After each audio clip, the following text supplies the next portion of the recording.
Mateus, capítulo 5, versículos 21 e 22.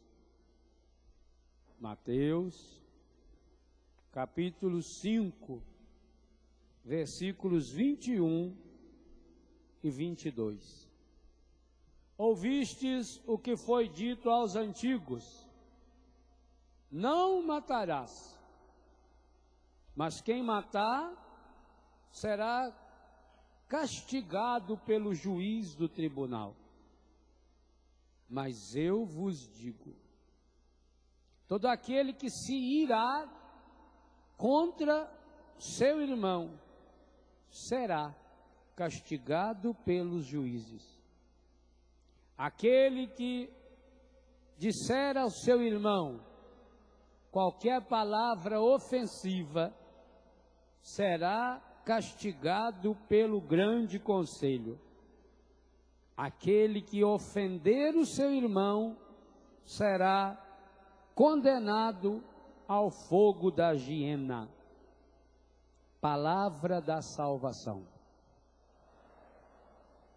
É impressionante que Jesus, quando chega no seu grande sermão da felicidade, retome todos os mandamentos.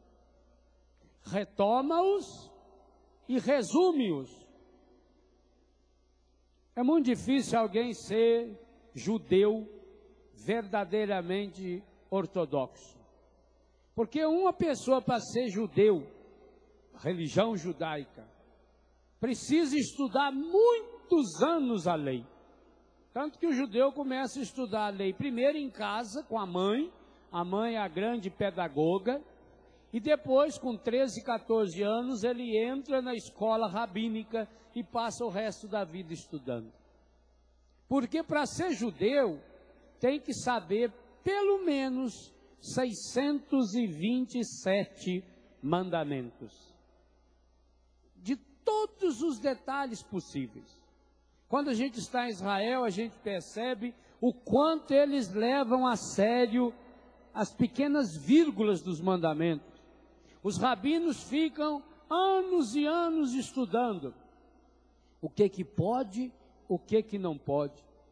De vez em quando a gente viaja para o Brasil, vindo de lá, ou às vezes aqui também, a gente vê dentro do avião 4, 5, 6 judeus ortodoxos, que usa aquele chapéu preto, que tem aqui a costeleta enroladinha, que usa roupa preta, camisa branca, ou às vezes também a camisa preta. Eles estão vindo ao Brasil, à Argentina, para ver se a carne do boi que eles consomem, se o frango que eles consomem e compram aqui dos frigoríficos nossos, se isso está sendo abatido do modo correto. Porque eles têm normas para isso, eles têm leis para isso. Eles têm lei para toda comida. Como é que pode fazer a comida, como é que não faz a comida. O que você pode misturar à mesa. Jamais num restaurante judaico você vai comer misturado os derivados da carne com os derivados do leite, por exemplo, porque 3 vezes a Bíblia diz: não cozerás o cabrito no leite da sua mãe. É muito difícil ser judeu. Jesus, que era judeu e que levava a sério a lei, e que disse aqui no Sermão da Montanha, alguns versículos atrás: eu não vim abolir a lei, mas vim levá-la à perfeição. Jesus, num gesto de uma caridade absoluta, para que ninguém tivesse a desculpa de dizer que não conhece essas leis, então não pode ser cristão, ele resumiu os 10 mandamentos em 2. Amar a Deus sobre todas as coisas, amar ao próximo como a si mesmo. A igreja percebeu essa estrutura que está presente nos 10 mandamentos. O próprio catecismo mostra-nos isso. Amar a Deus sobre todas as coisas corresponde aos 3 primeiros mandamentos. Não tomar seu santo nome em vão, guardar domingo de festas e guardas. Amar ao próximo como a si mesmo, os outros 7 mandamentos, desde o honrar pai e mãe até não cobiçar as coisas alheias. Por que nós estamos retomando? E Deus me inspirou muito isso fortemente. Quando eu fui ler as leituras desse tempo de final de ano que anima o nosso acampamento, me veio muito forte ao coração. A igreja precisa ter a coragem de voltar a falar daquilo que é o básico da sua fé, daquilo que é o estrutural. Porque no mundo em que nós estamos vivendo hoje, relativiza-se tudo. O que é relativizar? Aí deixando de lado assim. Relativo é algo que tem valor de relação. Só tem valor se relacionado a algo. E estamos fazendo isso com Deus. A nova era é a mãe do relativismo religioso. Quando se relativiza Deus, quando vai se deixando Deus de lado, os 3 primeiros mandamentos, logo está se relativizando os outros 7 sacramentos. O mundo moderno deixou Deus de lado e, em consequência disso, o mundo moderno está deixando as pessoas de lado. Meus irmãos, que absurdo quando se pensa que os poderes políticos, que os poderes públicos têm a coragem de defender a morte, inclusive a partir da barriga da mãe pelo aborto. Se você tiver a curiosidade de contar quantas letrinhas tem os mandamentos, você vai descobrir que esse, o 5º mandamento, é o menor versículo da Bíblia. Não matarás. Está lá em 10 letrinhas. Talvez para lembrar os 10 mandamentos. Não matarás, o catecismo da Igreja Católica, que o Padre Jones abordou de uma forma tão próxima, tão fácil da gente entender, coloca-nos na grande perspectiva do Sermão da Montanha. Esse texto que eu li é o texto, segundo texto, citado no catecismo para falar desse mandamento. Que esse é um imperativo, que não é opcional. Não matarás, é uma ordem. Mas não, sim, não é uma ordem destinada única e exclusivamente que eu não devo dar um tiro numa pessoa ou dar uma facada numa pessoa. Também colocada no contexto do Sermão da Montanha, não matar vai. Desde essa absolutização da morte, de fato de tirar a vida de alguém, mas passando por tudo aquilo que pode gerar a morte no coração da pessoa. O valor da pessoa. Aqui o que está sendo abordado é o valor da vida. A vida como um valor absoluto. E hoje, infelizmente, relativiza-se a vida. E deixa-se com isso um rastro de morte. Que coisa impressionante. O homem moderno está deixando rastros de morte por onde passa. Nós sempre deixamos rastros por onde passamos. Uma palavra, um gesto, um olhar, o nosso jeito de nos vestir, nós deixamos rastros. Pois é muito fácil hoje descobrir por onde o ser humano passou. Assim como você vê nesses filmes antigos, quando alguém está perseguindo o outro, ele vai descobrindo onde ficou o rastro. Ah, ele esteve aqui, que ele comeu aqui. Os animais procuram perceber os rastros para ir atrás. O ser humano está deixando rastros de morte. Olha a natureza. Hoje, a natureza trabalha contra o ser humano. A natureza que Deus criou, e do mesmo jeito que Ele criou o homem e a mulher do barro, Deus criou o universo inteiro. Cada planta que existe é Deus que pôs a sua mão e tocou, e curou, e transformou, e serve para tudo isso. O ser humano hoje vai matando a natureza, matando os rios. Agora mesmo a Rússia e a China estão sendo invadidas por um rio que foi poluído pelo ser humano e matando pessoas, matando animais. De vez em quando você vê na televisão ou ao vivo um espetáculo medonho dos peixes mortos nas lagoas. Eu vi no Rio de Janeiro a Lagoa Rodrigo de Freitas, uma bela lagoa, um cartão postal do Rio de Janeiro, forradinho de peixes mortos, em consequência da poluição. Por quê? Porque cada um só pensa em si, vai deixando esse rastro, por onde passa, vai deixando o papel da bala, vai deixando um pedacinho do picolé, vai deixando o toco do cigarro. Olha o que faz um toco de cigarro jogado na estrada. Quantas e quantas milhares, milhões de árvores queimadas em consequência disso.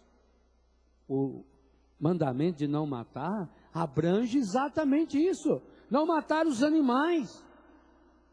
Quando não se usa o animal para alimentação, ou para a saúde, ou para o trabalho humano, qualquer violência contra o animal, aliás, para matar já não devia ter violência. O próprio judeu vai nos frigoríficos que matam o boi e o frango, exatamente para olhar se não está com violência, porque hoje se sabe, por exemplo, na Espanha, onde eles cometem aquela barbaridade da tourada, o boi morto na tourada não serve para ser consumido, porque a ciência diz que pela irritação, pelo nervosismo e pela dor, enche a sua carne de toxinas, as toxinas que estão dentro do organismo, o meu e o seu também, vai para a carne, aquilo não dá de se consumir. Então o ser humano não pode matar os animais, o ser humano não pode destruir a natureza. É pecado grave contra o 5º mandamento, uma pessoa que passa e pura e simplesmente quebra o galho de uma árvore. Para quê? Precisa educar as crianças a respeitar o meio ambiente, a respeitar a natureza, a respeitar os rios. Eu me lembro do meu pai, um homem simples, mas que tinha uma visão maravilhosa de natureza, porque era um homem da roça. Quando era o dia do aniversário da gente, papai de tarde nos levava para nadar no rio. Isso era uma festa, a gente nadar com o pai da gente, tanto os meninos como as meninas, íamos nadar com o papai. Ele arrumava lá um toco de bananeira, porque não tinha dinheiro para comprar boia, né? Aliás, nem boia tinha lá no Biguá. E a gente amarrava aqui assim embaixo do peito e ficava boiando ali e ajudava a arrumar o poço para ficar bem limpinho. Mas tinha uma coisa que o papai falava: não fazer xixi na água. Olha que cultura ecológica tinha esse homem. Porque a água é sagrada. Se cada um fizesse isso, se cada um fizesse uma pequena fossa, já que o poder público não faz, para que a água não fosse atingida por essa sujeira, em qualquer lugar que você passasse, você ia poder beber dessa água. A natureza é um reflexo do cuidado que o ser humano tem que ter com a vida. O rastro de morte. Quantas e quantas milhares de árvores, quantos e quantos milhares de animais estão extintos. Há um dado interessante, que eu também não sei que jeito que eles fizeram a conta, mas eu acredito na ciência.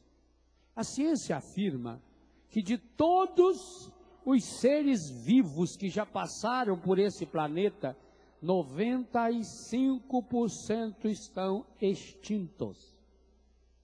95%. Se você pensar em cada tipo de animal que não existe mais, passarinho que existia quando você era criança, quando você era mocinho, nunca mais você viu aquele passarinho. Sumiu, desapareceu. Foi extinto. E extinto por quê? Por um rastro de morte. Mas, meus irmãos, o terrível é que esse assassinato da natureza, esse assassinato das pessoas, é reflexo do assassinato de Deus. Da pessoa que acha que a sua vida lhe pertence. O catecismo da igreja afirma: nós somos administradores da vida, mas não somos donos da vida. A vida não me pertence nem a mim nem a dos outros. Eu sou chamado a administrá-la. Olha, se Deus, antes de fazer o ser humano, criou o céu, a terra, a natureza, as plantas, os animais, numa escala maravilhosa, que o próprio Charles Darwin copiou quando criou a sua tese a teoria da evolução, é sinal de que essa é de fato a situação que Deus colocou para que aí o ser humano viva. Mas que pena, o ser humano que vem deixando rastros de morte na natureza, o ser humano que vem deixando rastros de morte no meio ambiente, está também tendo a desgraça, essa é a palavra, por mais terrível e pesada que ela seja, de deixar rastros de morte em si e no outro. Meus irmãos, olha a vitória que o encardido conseguiu com o ser humano que se afastou de Deus. O ser humano que tem dentro de si o poder de transmitir a vida. Pois agora o ser humano tem o poder de transmitir a morte. Olha bem a inversão que o encardido fez. Porque o ser humano se afastou do projeto de Deus, hoje ele é um reprodutor de morte. E é interessante, eu tenho um filho, numa das minhas casas, que teve a desgraça de ser matador no lugar onde ele vivia. E ele me dizia que ele já tinha conseguido se lembrar de 15 assassinatos que ele cometeu. E já tinha confessado. Mas que tinha muito mais que ele pedia a Deus a graça de recordar. E eu perguntei para ele: mas como é que você consegue? Como é que você conseguia chegar numa pessoa e dar um tiro? Eliminar uma pessoa ou a facada? Ele falou: padre, para falar bem a verdade para o senhor, depois que a gente faz a primeira vez, a gente acostuma. Ele já matou um, mata dois, o segundo, o terceiro, aí a gente ainda fica meio triste. Mas depois, e depois outra coisa, a gente não pensa que está matando alguém, a gente pensa que está eliminando um obstáculo da nossa vida, só isso. Você não pensa em pessoa. Aqui está algo terrível que os meios de comunicação vêm fazendo, que é colocar o ser humano na sua imagem estragada, que é estragar a dignidade da pessoa humana e colocar o valor da vida na pessoa. Ah, fulano fez isso, merece a morte. A vida da pessoa boa ou da pessoa ruim, igualmente, não lhe pertence. É preciso voltar a esse elo original, de que por trás de cada vida está a mão misericordiosa de Deus. E que se a gente não mergulhar o coração nessa verdade, nós não vamos nos apossar de uma verdade que também precisa nos libertar. Por que que Deus deixa vivo aquela pessoa? Jesus disse: o Pai faz chover sobre justos e injustos. O Pai faz o sol nascer sobre pessoas boas e pessoas ruins. Quando a televisão mostrar um bandido, quando a televisão mostrar um marginal, Quando você vê isso no jornal, e sempre escrito de forma para vender notícia, pensa, por que Deus está dando vida a essa pessoa? Eu estou vivo, eu estou respirando. É Deus que está me criando agora. É Deus que está me fazendo agora. Obrigado, Senhor. Isso é bonito a gente fazer. Mas Ele está agora criando e recriando aquela pessoa que a sociedade marginalizou. E que eu não tenho jamais o direito de matar. Aliás, esse é um aspecto interessante do catecismo. Mesmo quando fala da pena de morte, como um recurso extremo, como uma necessidade de defender a vida como um valor absoluto, a igreja jamais fala de um poder pessoal. Ela cita o poder das autoridades, que a autoridade teria esse poder de tirar alguém do convívio social. Mas nunca uma pessoa. Não matar é um imperativo e categórico, que não abre nenhuma possibilidade. Por isso nós não podemos defender nenhuma doutrina que fale da morte. Segunda coisa importante, o catecismo abrange a vida desde o seu nascimento, antes do seu nascimento, na gestação e vai até a velhice. Significa que nós não podemos eliminar a vida de ninguém, inclusive passando pelos doentes. O catecismo não aceita, e é doutrina da igreja, não aceita a eutanásia. Aliás, devia mudar esse nome, porque eutanásia é um termo, junção grega, eu mais thanatos, morte. Eu é o bem, por exemplo, evangelho, essa mesma preposição, eutanásia, bem morrer. A igreja não admite. A igreja até afirma, porque a igreja é mãe, e a palavra de Deus é inspiradora de vida, que muitas vezes, se você não tiver os recursos, ou se isso estiver exigindo um recurso que você não tem condição de levantar, que infelizmente a pessoa morrer em consequência disso, que a pessoa não deve ter trauma e peso de consciência, porque fez o máximo possível.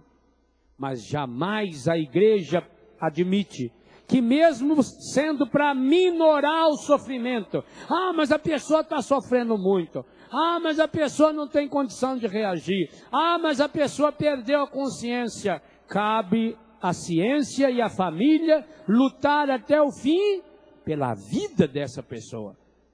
E quando vier a morte, ela virá para todos nós, ela vem com um momento de cura e libertação.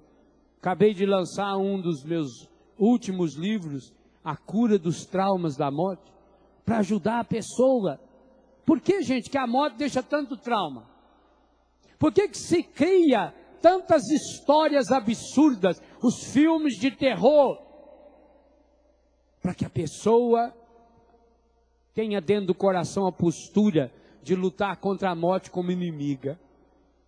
Não, a vida é a nossa amiga. Nós precisamos lutar cada dia pelo dom da vida. A morte é consequência. E aquele e aquela que procura viver na graça de Deus, tira da morte fonte de vida. Vejam a morte mais hedionda do planeta, que foi a morte injusta de nosso Senhor, mas que o próprio Deus tirou daí a fonte da vida para todos e para cada um de nós.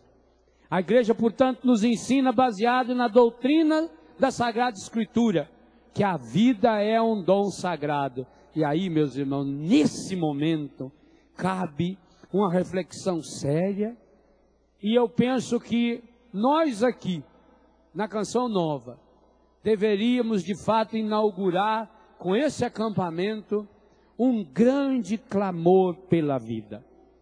Principalmente enquanto corre escondido lá no Congresso Nacional, e o ano que vem é um bom ano para isso, que é ano de eleição, nós precisaríamos nos unir de tal forma, porque graças a Deus, as manifestações que grupos ligados à igreja fizeram, conseguiu fazer com que a Jandira retirasse provisoriamente esse projeto medonho do aborto que está no Congresso.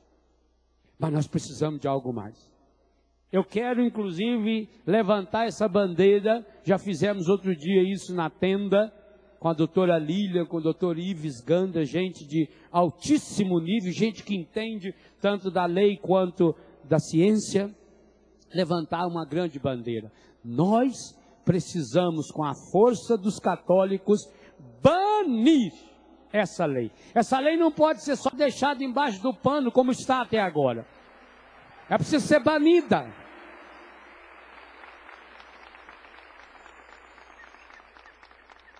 Ela precisa ser extirpada. Ela precisa ser jogada no lixo. Como uma palavra definitiva de que nós queremos a vida. Porque acreditamos em Jesus que nos diz: eu vim para que todos tenham vida e a tenham em plenitude. E a tenham abundantemente. Esse Jesus que nos dá a vida, que nos convida à vida, precisa nos impulsionar nesse ano que vem. Esse é o ano de eleição.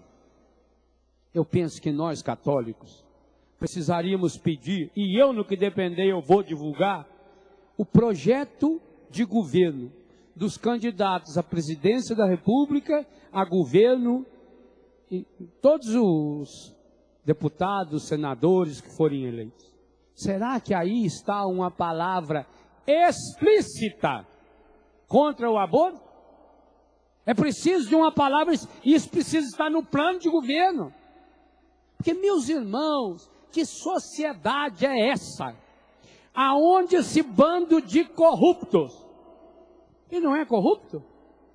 Eu estava em Brasília no dia que começou o recesso parlamentar. Não tinha nenhum deputado no Congresso. Anteontem, eles receberam a primeira parcela do salário de R$25 mil para trabalhar esse tempo de recesso. Nenhum compareceu no Congresso nesses dias. Não tem um deputado lá, nenhum. Os senadores nem receberam ainda, porque nenhum deles foi para lá. São corruptos. Homens que estão sujando e envergonhando, e mulheres também, que estão sujando e envergonhando-nos, que estão recebendo dinheiro, para quê? Para não fazer nada, e ainda para serem instrumentos de morte. Você aplaudiu, mas eu queria dizer, a culpa é sua. Pode aplaudir você agora. A culpa é minha. Eu estou tentando amenizar a minha culpa. A culpa é sua. Que como cristão, nessa hora, vota pela morte. Porque vende o seu voto. Porque vende a sua dignidade. Na hora que você vai, é tão fácil votar. Foi até um amigo meu que criou a eleição eletrônica. Bate lá, Dr. Carlos Prudêncio, lá de Santa Catarina. Só gravar um número. Mas o que está por trás disso? A sua consciência nessa hora, que troca voto por uma cesta básica, troca voto pela metade de uma dentadura. Eu voto no fulano porque ele é amigo da minha avó. Essa é a culpa nossa, é por isso que está nessa situação, gente. Que coisa medonha! Hoje, aqueles que deveriam ser os defensores da vida, são instrumentos de morte. O aborto. No ano 97, pensa bem, fazia 67 anos que Jesus tinha ressuscitado. Num documento citado no catecismo, chamado didática, caminho. Primeiro texto, aliás, alguns falam que ele surgiu no ano 90, antes até que o Evangelho de São João. Portanto, um dos documentos mais antigos. O dia que você encontrar esse documento é fininho. Didaqué. Nas boas livrarias católicas tem. Compre e leia. Você vai conhecer o pensamento da igreja primitiva, os primórdios da igreja. Esse documento diz que o aborto é uma prática abominável. Olha a palavra. Tudo que a gente falar contra será pouco. Abominável. Quer dizer, aquilo que tem que ser banido, aquilo que não pode chegar perto da gente, aquilo que é força destruidora, aquilo que é semente do inferno para quem faz e para quem apoia. Meus irmãos, a natureza clama pela vida. Eu me lembro de um cordeirinho que morreu lá em Betânia, que os cachorros pularam no pescoço dele e matou, recém-nascido. E eu chorei algumas vezes, junto com a ovelha mãe. Essa ovelha baixava a cabeça e ficava se sujando no sangue do pescoço do filho e tentando empurrá-lo para ver se ele levantava. E ele não levantava, ele estava morto. Essa ovelha saía desesperada, ficava olhando para o lado, como que olhando para alguém pedindo, me ajuda. Faz o meu filho voltar. E você se sente absolutamente impotente. A mesma coisa com qualquer animal. Tenta chegar perto de um bezerro novo. A vaca vira uma fera. Ela avança na cerca, ela machuca o seu corpo, ela perde uma teta para defender o seu bezerro.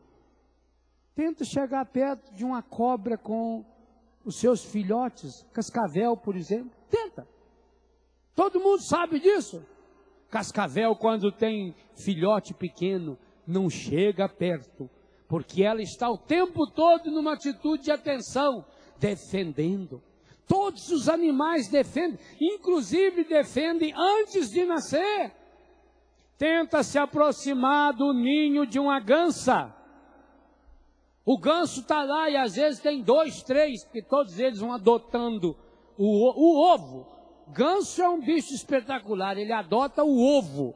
Sabe lá o que tem lá dentro. Às vezes é filhote de um pato que está lá, mas ele defende ali, ele está ali. Ele não, eles, que é sempre 2, 3 gansos. Chega perto para ver, está defendendo o ovo.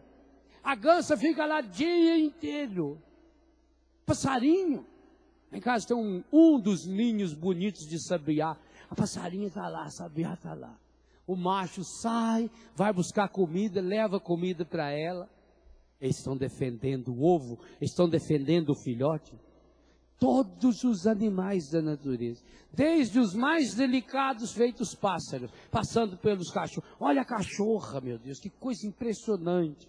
O carinho, ela se envolve, ela deita. O carinho que ela limpa cada filhote. É um espetáculo. Eu amo quando posso assistir o parto de uma das nossas cachorrinhas. E ela lambe, ela lambe, ela lambe, ela lambe. Ela usa a boca, a mão, o cheiro para ajudar esse cachorrinho a se limpar, para ajudar esse cachorrinho a se levantar. Que coisa espetacular. E o ser humano, imagem e semelhança de Deus, mata. E pior, mata dentro da barriga. Meus irmãos, no dia da Sagrada Família, hoje, nós precisamos olhar mais uma vez para a figura de Nossa Senhora. Talvez seja por isso que aparecem tantas imagens de Nossa Senhora chorando. Porque olha o que o demônio fez com a dignidade da mulher. A mulher na Bíblia é o ser por excelência. A mulher na Bíblia é o carimbo final de Deus.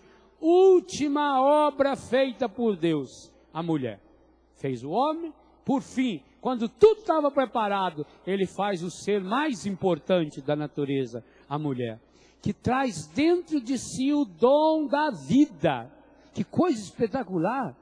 A mulher traz dentro de si o mecanismo da vida. É claro, a vida é a junção masculina com a feminina, mas o lugar dessa vida, o lugar em que a vida se estabelece, o lugar em que a vida acontece, é o útero feminino. Eu já disse e repito, o lugar mais parecido com o céu é o útero feminino. É o pedaço do céu, até o formato do céu. Tanto que Deus não precisou do material genético masculino para tornar-se pessoa, mas precisou do material genético feminino para nascer. Jesus tem os traços genéticos exclusivos de Maria. O sangue que corre na veia de Jesus, corre. Eu não falei no passado, porque ele está ressuscitado. Tem sangue humano no céu, é exclusivamente de Maria. A mulher por excelência. O modelo, aquela que teve a coragem de se expor para que Jesus, a vida, o dom da vida, a plenitude da vida que era aquele filho, que continua sendo agora na plenitude do céu, para que ele fosse defendido. José é o grande defensor da vida. José é aquele que é capaz de atravessar o deserto, de ir para um outro país, de ir para o país da escravidão, de enfrentar o desconhecido, para que Jesus fosse protegido. E essa será a grande missão do Pai, e essa é a grande missão de cada homem. Cada homem precisa se transformar em José e defender o Jesus que está no outro, principalmente o Jesus fragilizado pelo pecado. Cada homem precisa assumir essa bandeira, a bandeira da vida, desde a vida que está lá no útero da mãe. Cada homem precisa assumir para si a missão de ser defensor, protetor da vida, do Deus que está no outro, do Jesus que está no outro. Jesus diz, o que fizer ao menor dos meus irmãos é para mim. E principalmente cada mulher. Cada mulher precisa santificar o seu útero. Há no meu livro, Seja Feliz Todos os Dias, uma oração que tem ajudado muitas mulheres. Mulheres que fizeram um aborto. No Brasil é um absurdo. A estatística mais positiva no Brasil fala em 1.200.000 mulheres que cometem um aborto a cada ano. As mais realistas chegam a 3, 4 milhões. Meus irmãos, precisamos nos convencer de que o dedo do demônio, do encardido, está por trás desse projeto do aborto. Dr. Ives Gandra publica num dos seus livros a tabela do feto em países da Europa. Porque hoje usa-se o feto moído. Quando a mulher faz aborto nessas clínicas oficiais, e é por isso que eles querem oficializar o aborto, porque aí as clínicas vão poder ter mais lucro direto. A criança tirada de dentro da barriga da mãe, de uma forma medonha, absurda. As técnicas do aborto, olha, quando você ouvia falar que antigamente aquelas mulheres ajudavam a eliminar uma criança com agulha de crochê, que introduzia no corpo feminino e ali ia furando a criança, despedaçando a criança. Aquela mulher nem talvez tinha consciência de que ali era uma criança, porque só via os pedaços de sangue sair. Hoje não. Hoje usa aparelhos perfeitos, ultrassom, vê direitinho aonde está a criança. E aí introduz-se uma sonda, e por dentro dessa sonda vai um veneno que joga dentro da criança. Já filmaram isso? E aliás tem um dos maiores médicos dos Estados Unidos, que fez mais de 10.000 abortos, se converteu assistindo o vídeo da criança lá dentro, reagindo, a criança berrando lá dentro que não queria morrer. Hoje faz-se isso com técnica. Hoje usa-se altíssima tecnologia para envenenar, ou quando já a criança cresceu um pouco mais, que aí a quantidade de veneno vai comprometer muito o organismo da mulher, eles usam por dentro da sonda uma lâmina, é um filme de terror, uma lâminazinha que entra com controle remoto por computador, e ele vai lá e despedaça essa criança.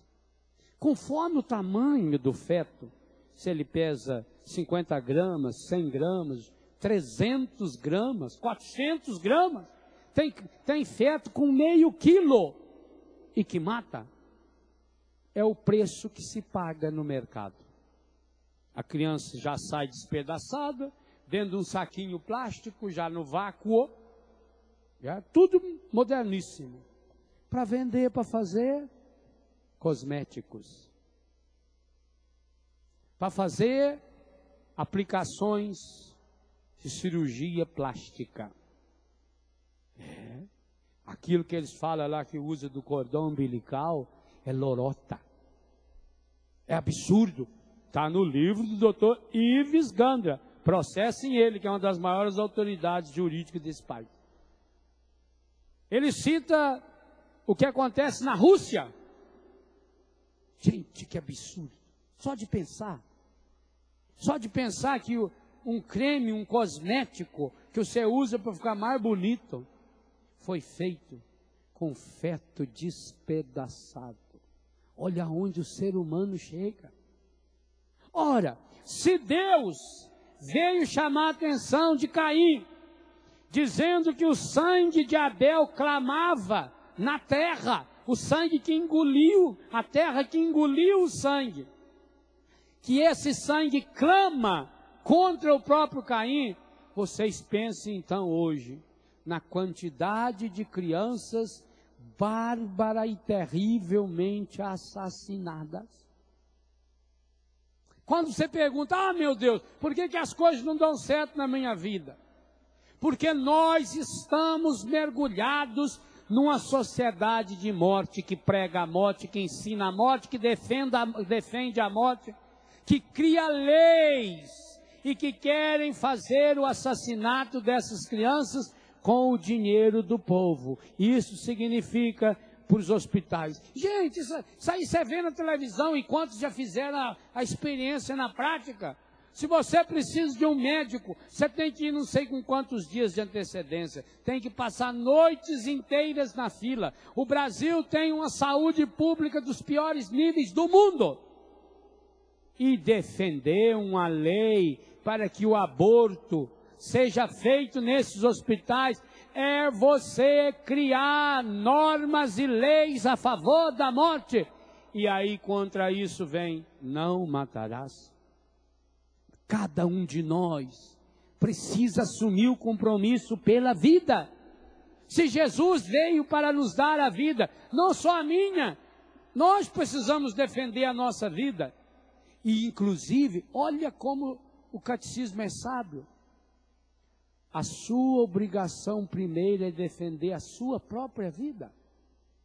Se por consequência da defesa da vida, você vier até a matar alguém, a igreja, baseado na doutrina dos sacramentos, afirma que se entre a sua vida e a vida de um outro, você precisa defender a sua, até mesmo se vier como consequência a morte dessa pessoa.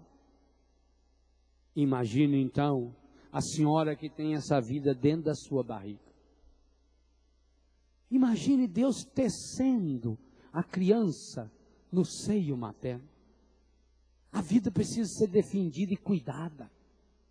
A vida dentro da barriga, a vida da criança.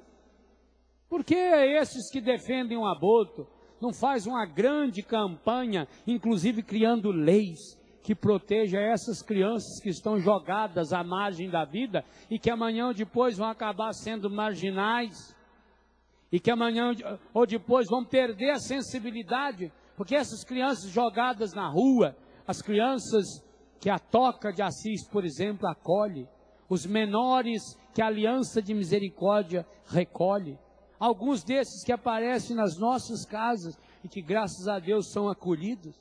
Por que não faz-se uma campanha para educar essas crianças, para dar dignidade de vida para essas crianças? Porque isso não interessa.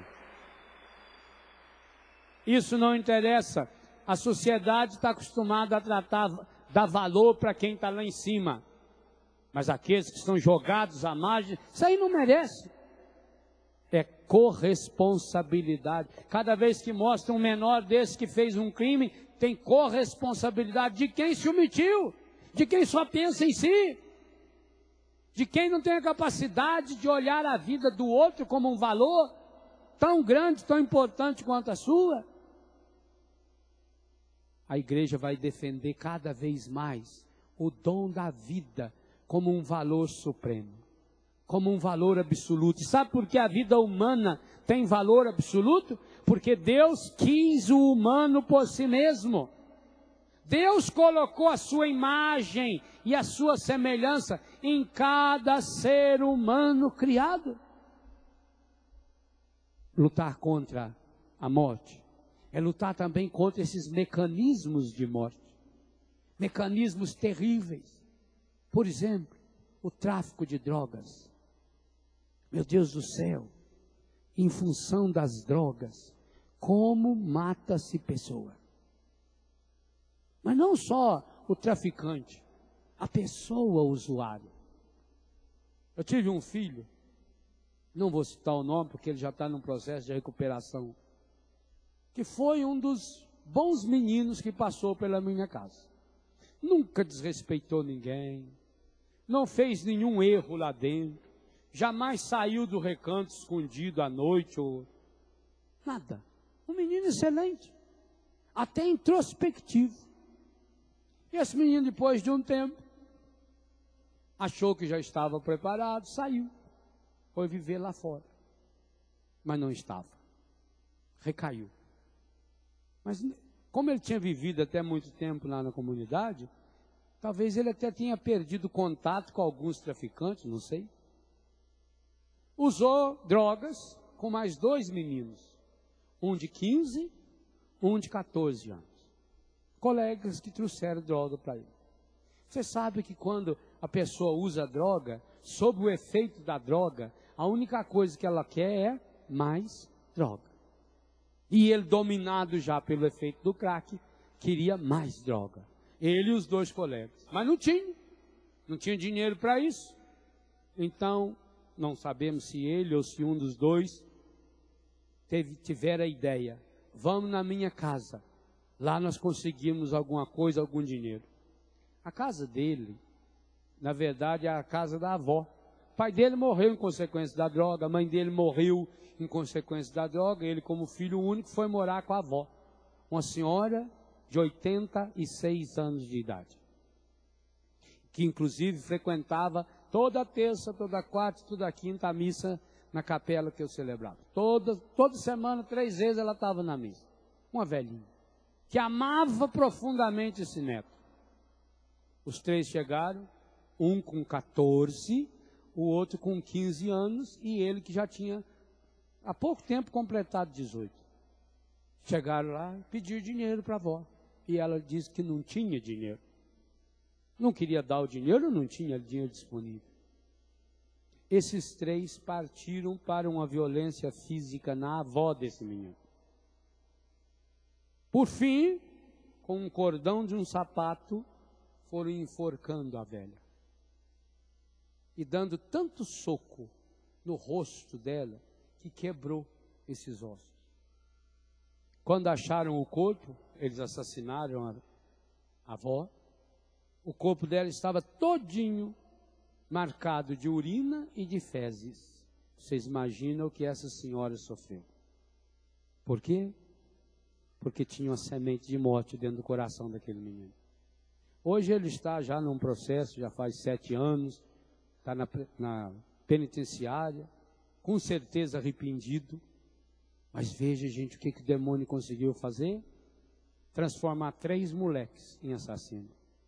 E aí vem o pior. Esses outros 2 meninos não foram presos. São de menor. A lei protege o menor. Mas o que ajudou a corrigir o coração deles? Que tipo de trabalho foi feito para que eles recuperassem a dignidade da vida, o valor da vida? Por onde passar serão 3 assassinos. Será que também a minha mão não estava junto? Será que eu não tinha meu dedo junto dando esse soco nessa senhora até a morte? E isso quantos casos de filho que mata pai. Mas também, nunca me esqueço dessa cena quando eu era moleque e começou uma discussão de um pai e um filho que moravam no fundo da casa da minha avó, onde eu morava, e tinha uma greta no muro, e a gente ficava ali no muro olhando os dois berrando e gritando e brigando, e eu tive a tristeza de assistir a morte do filho, porque vi inclusive a bala, o reflexo da bala que o pai atirou. Pai mata filho, filho mata pai, mata mãe, mata avó, irmão mata irmão para conseguir a droga. Quando, meus irmãos, nós fazemos um trabalho de restauração, de recuperação, de combate às drogas, nós estamos vivendo esse 5º mandamento de não matar. Nós estamos tentando semear vida por onde nós passamos. Que pena. Sabe o que mais entristece a gente? É saber que os meios de comunicação, que aqueles que detêm o poder, têm condições de reverter esse quadro. E explico por quê, é lei. A televisão, os meios de comunicação, eles estão diretamente ligados ao ministério. É uma concessão pública. O governo, hoje, se quiser, e se tiver argumento, ele tira do ar qualquer programa de televisão. Aliás, recentemente conseguiram tirar um, graças a Deus, porque era uma aberração em forma de televisão. Os meios de comunicação são concessões públicas. Nós só podemos usar os meios de comunicação para o bem. Ora, então por que essas novelas, que esses filmes, que esses programas de televisão, que só ensinam a morte, que divulgam a morte, que mostram o horror da morte, que cria a dependência química, que cria a imoralidade, vamos falar sobre isso hoje à tarde, quando falarmos do 6º mandamento.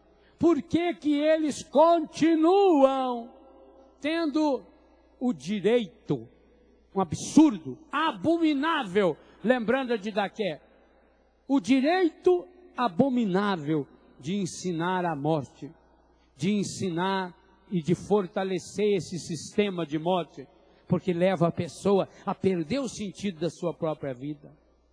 Não matar significa que eu não posso assistir esse tipo de programa, porque quando eu assisto eu dou audiência, que eu não posso ir lá comprar os produtos que patrocinam, as marcas que patrocinam, que eu preciso me convencer de que essa não é uma opção, é um caminho único.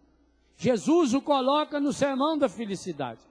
Jesus o coloca, o mergulha no auge da felicidade, no sermão da montanha, no convite ao ser humano a ser um defensor da vida, a ser um promotor da vida.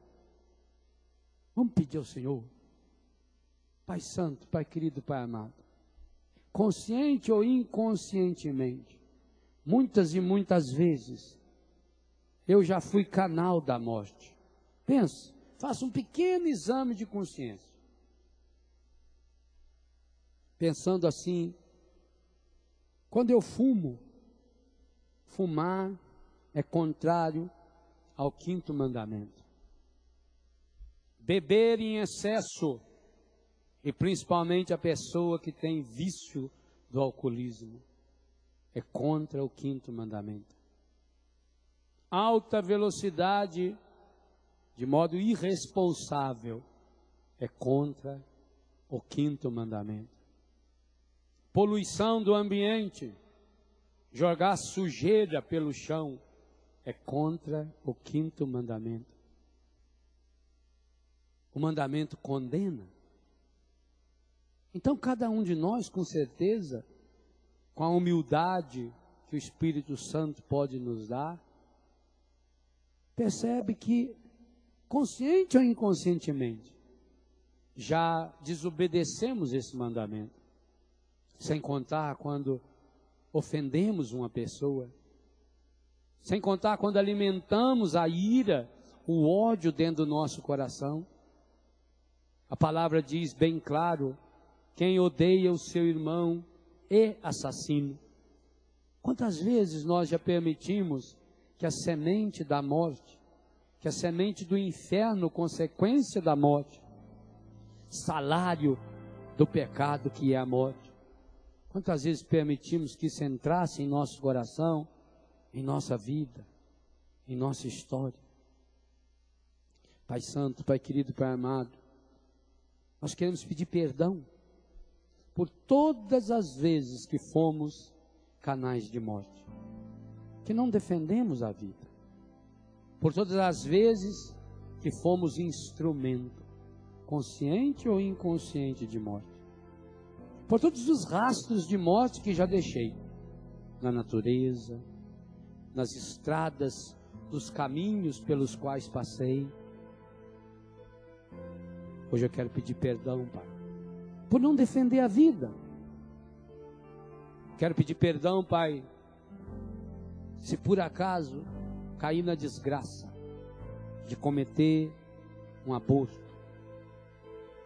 Hoje eu peço, por intercessão da Sagrada Família de Nazaré, o Espírito Santo vem curando o coração, as emoções, os sentimentos, os pensamentos de cada irmã que provocou, que realizou um aborto, de cada irmão que financiou, que apoiou o aborto. Eu sei, Pai, como rastro de morte que é, o aborto deixou rastros de morte no corpo dessa pessoa, na alma dessa pessoa. E quantas enfermidades o seu organismo acabou produzindo em consequência e por causa do aborto. Derramai, ó Pai, a sua bênção hoje sobre todas e sobre cada uma das pessoas que alimentam traumas relacionados à morte, principalmente a morte que provocaram pela falta de amor à natureza, ao meio ambiente, às pessoas, pela morte que gestaram no coração através do ódio, da ira, do ressentimento, da briga, da ofensa, de palavras que machucaram as pessoas, mas também do trauma de morte que deixaram por essas palavras de desânimo, de crítica, de ofensa. Talvez mataram não uma pessoa, mas mataram o seu entusiasmo, mataram a sua alegria, mataram a pureza de alguém. Pai Santo, Pai querido, Pai amado, venha derramar no coração de cada irmão, de cada irmã, a força do Espírito Santo, Senhor, que dá a vida. Senhor Jesus, tens o poder de ressuscitar. Ressuscitastes Lázaro, Talita, o filho da viúva de Naim. O Senhor mesmo disse: quem crê em mim, ainda que esteja morto, viverá. E aquele que vive e crê em mim não morrerá jamais. Senhor Jesus, ressuscita agora no coração e na vida desses meus irmãos e dessas minhas irmãs, aqui ou em qualquer lugar desse planeta que nos acompanham pelo Sistema Canção Nova. Ressuscita hoje o dom da vida, o amor à vida, a esperança pela vida. Ressuscita hoje, Senhor, a vontade de viver. Ressuscita hoje, Senhor, a pureza, a santidade no coração desses meus irmãos e dessas minhas irmãs, inclusive aqueles e aquelas que por uma desgraça foram instrumentos e canais de morte. Ressuscita, Senhor, hoje. Santifica, Senhor, agora o coração e a história daqueles e daquelas que, consciente ou inconscientemente, foram instrumentos da morte, desde o ventre materno até a idade madura, machucada, estragada pela doença. Dá-nos, Senhor, a coragem de lutarmos pela vida. Nesse ano que se inicia, Senhor, e que vão tentar novamente aprovar essa lei de morte. Dá-nos a graça, Senhor, de não nos acovardarmos, de lutarmos, Senhor, com todas as nossas forças, com todos os instrumentos que nós temos, para que todos tenham vida e a tenham abundantemente. Obrigado, Senhor.